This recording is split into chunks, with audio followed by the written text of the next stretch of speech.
Assalamualaikum warahmatullahi wabarakatuh. Salam jumpa kawan-kawan subscriber dari Dakwah Ulama Ahmad 1. Alhamdulillah, pada kesempatan ini semoga kita tetap dalam lindungan Allah Subhanahu wa Ta'ala. Oke kawan-kawan, pada kesempatan ini kami akan menceritakan tentang 6 benda pusaka Soekarno yang selalu dibawa ketika menghadapi Belanda. Ada yang didapat dari setelah beliau bertapa. Soekarno atau akrab disapa Bung Karno adalah Presiden pertama Republik Indonesia yang menjabat pada periode 1945 sampai dengan 1966. Soekarno merupakan orang pertama yang mencetuskan konsep Pancasila sebagai konsep utama bagi negara Indonesia.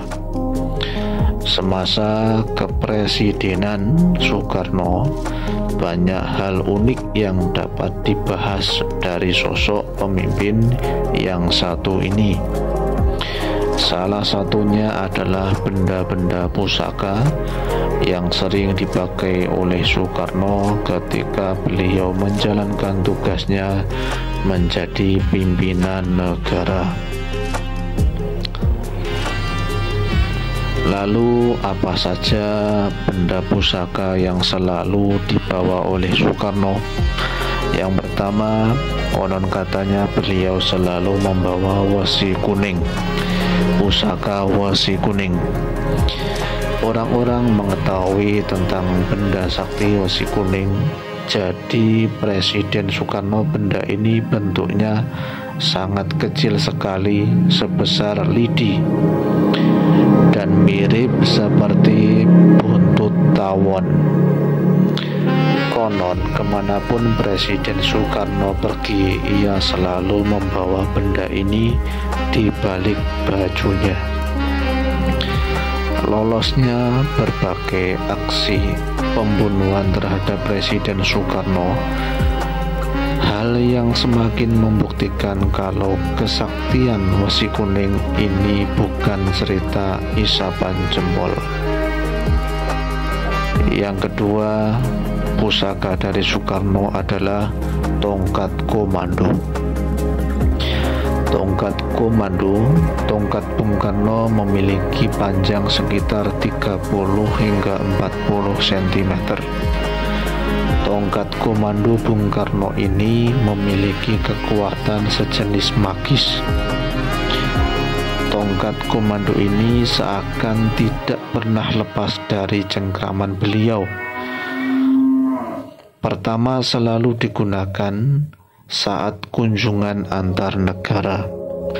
Jadi ketika beliau kunjungan di berbagai negara, bahkan di daerah Indonesia, beliau tidak lepas dari tongkat komando.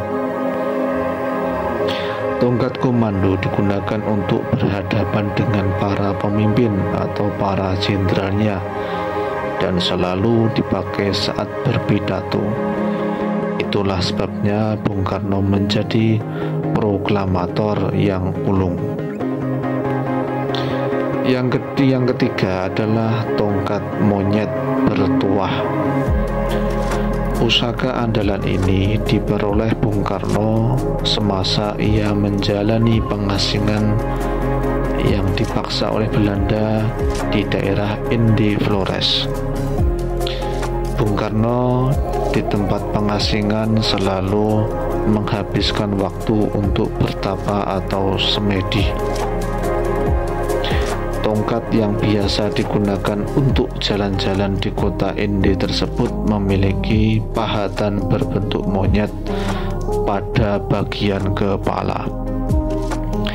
Tongkat ini digunakan bila bertemu dengan penjajah Belanda. Soekarno biasanya memakai tongkat monyet untuk mengarahkan kepala tongkat ke arah muka mereka yang konon bisa menundukkan kerasnya hati para kompeni Belanda. Jadi ketika para kompeni Belanda ini ditunjukkan menggunakan tongkat monyet, dia akan tunduk, tidak akan bisa berbuat apa-apa. Yang keempat adalah pusaka keris.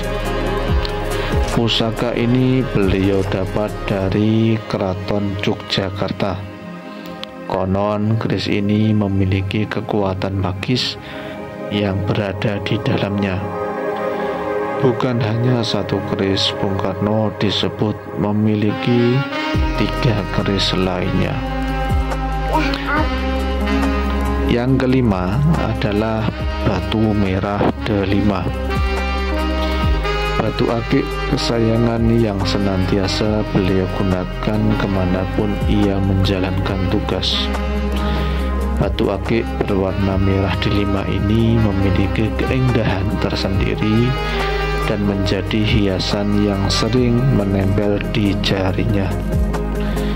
Pancaran karisma Bung Karno berkobar-kobar dan mencerahkan bagi siapa saja yang bersamanya, terutama daya tariknya saat berpidato diyakini terbantu oleh batu mustika merah delima.